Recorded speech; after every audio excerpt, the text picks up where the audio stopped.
Shivaya, Om Namah Shivaya. Jambakam yajamahe sugandhim pushtivardhanam urvarukamiva bandhanan mrityurmukshiyamamrutat. Om Namah Shivaya, Om Namah Shivaya, Om Namah Shivaya, Om Namah Shivaya.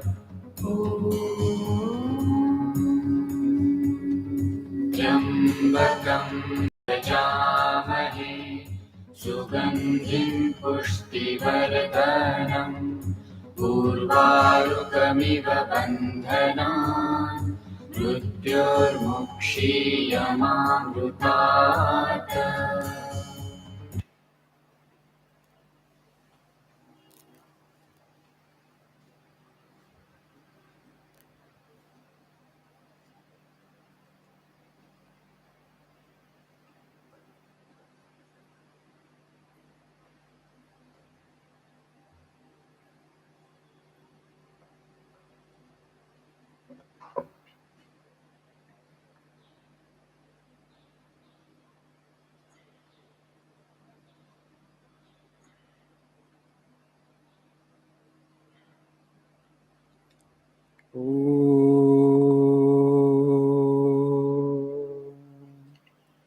Sahana vavatu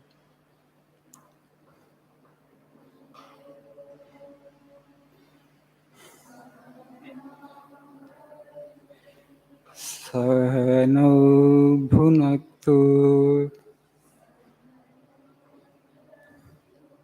sahaviryam karavavahai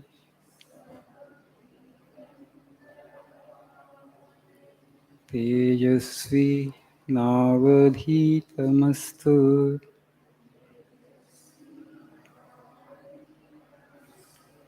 ma vidvishavahai.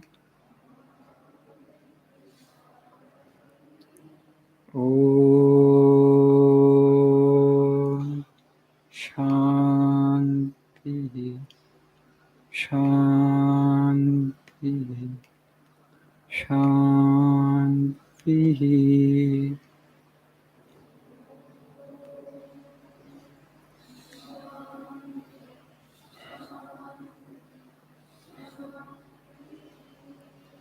Om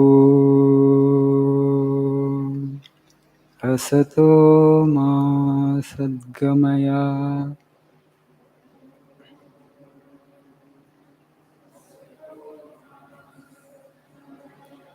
Tamaso Ma Jyotirgamaya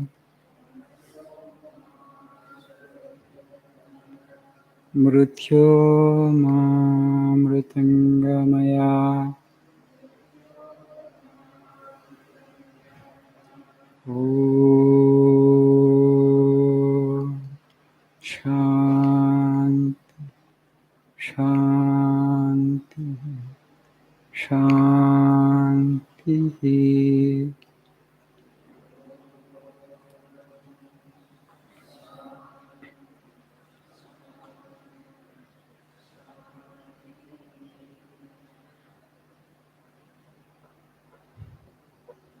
Good afternoon.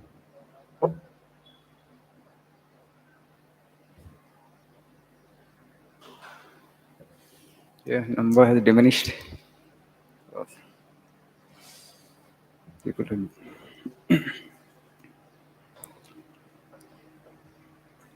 Please see page number 102.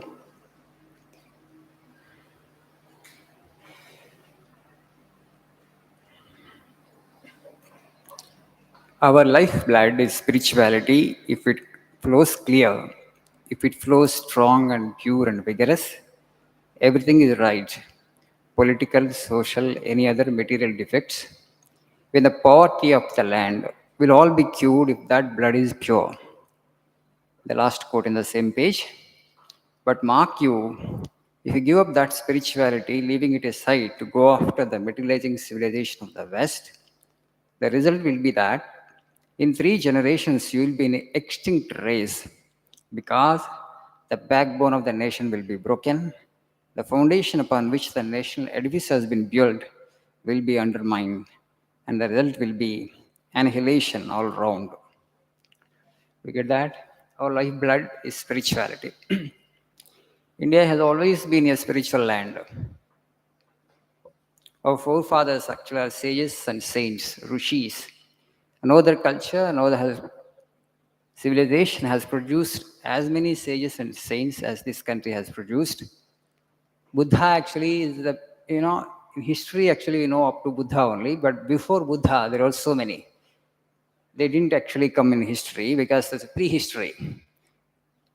Before Buddha also, we had so many such enlightened and illumined human beings in this culture. The Swamiji is saying our lifeblood is spirituality. Today you just see the world. As a generation, no other generation has as many comforts as we have. I mean, the kind of manipulation of matter that we have done, the kind of science and technology and engineering we have built and developed, the kind of comfort that we have brought into our lives. Can we call ourselves as the happiest generation that has ever lived on the planet Earth? In spite of all this science and technology. చెప్పుకోగలం మనం? Are we the happiest generation that has ever lived on the planet Earth? But some 50 years back, 100 years back, what they could not even imagine, today we have. These many comforts we have. But still, in terms of happiness, in terms of peace, and in terms of fulfillment, are we any better than the generation that lived before us? Definitely not, right? Our people have figured it out. They have understood it. Vivekananda Swamiji said, machines can never make man happy.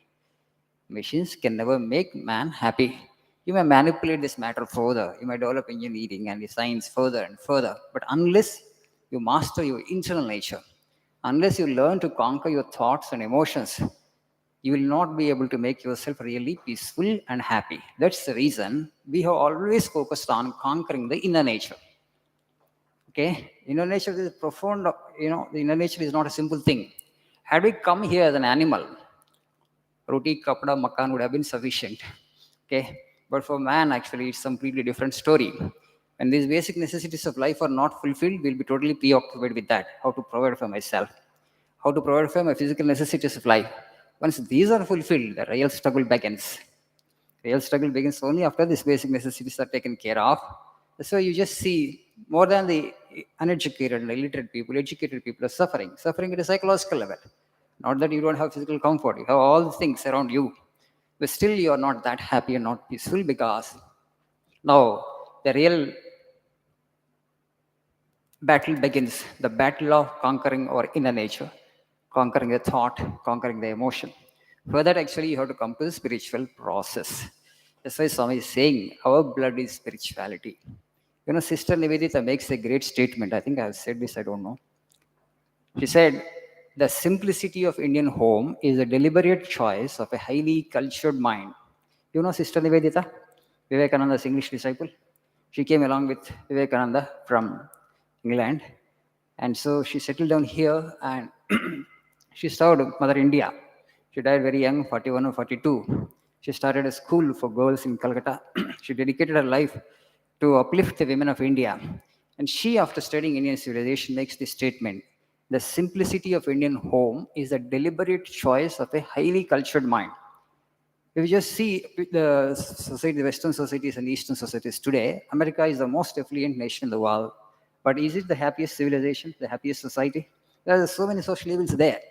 So we have figured it out, we have understood it. Actually, the conquering of the inner nature that is important. For that, if you're totally preoccupied with actually providing for yourself only material things, then you will become a slave of your mind completely. You may have all the things that are under the sun for yourself, but still, in terms of peace and happiness and fulfillment, still you will be found wanting, you will be longing for something more, something more. Our people have said that there is that infinite in you, unless that infinite goes back to the infinite. You have mantra in Sanskrit, Purnamadaha, Purnamidam, Purnat, Purnamudachyate. So that infinite spark is in you. The infinite is longing to go back to the infinite. You have figured it out, and you have to make a conscious effort to go back to the infinite. So that's a spiritual process, meditation, prayer, repetition of God's name, selfless service. All these processes we need to bring into our lives. The purpose and goal of these purposes is to help us to go back to our real nature, which is consciousness, which is spirit. That is the reason that struggle, which is not there in an animal, we see the struggle in human beings. Once the basic necessities of life are fulfilled, then what next? Tatah kim, tatah kim, tatah kim. Most of the people have not figured it out. That's why they're searching for happiness here and there, all this indulgence, all these addictions are also because of that. They have not figured out what life is, what is the next step in evolution. The next step is in evolution is conquering the inner nature. You need to turn inward. You have to come to spirituality to make yourself really peaceful, happy, and fulfilled. You have to realize your inner nature. We are actually seeking the infinite, but we are seeking the infinite in installments. And infinite actually we are seeking through the material. The material is always limited. Material is three-dimensional. It can never become the infinite. Infinite actually is elsewhere.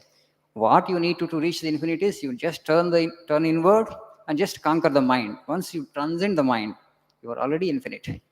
Every day it is happening to us in sleep. We touch the frontier of the infinite, and when we come back, in deep sleep, actually, our mind is dissolved. When the mind is dissolved, we are neither aware of our body, nor aware of the physical universe, nor aware of the mind. Deep sleep. We are actually the infinite.